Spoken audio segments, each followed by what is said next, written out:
how to add multiple pictures to Instagram stories. So if you want to add multiple pictures to your Instagram stories, then first you just need to open up your Instagram application. Once you open up your Instagram, now you need to go for story, which is on the upper left. Tap on your story and you just need to simply take a story. Go for the camera and then story and simply click a story. Once you've added something, now you need to go for the upper right, which has that face shaped icon or the sticker icon. Tap on that sticker icon. Once you tap on sticker, now if you scroll down here, you will have an option of add photos.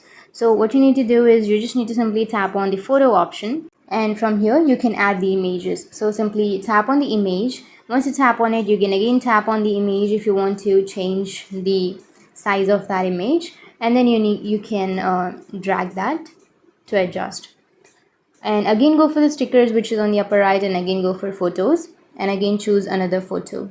Once you've chosen, again resize it if you want to, and then you can simply insert it wherever you like. And in this way you can add multiple pictures to your Instagram stories. So that's how you can add, and if you have any questions, feel free to comment below. Thanks for watching.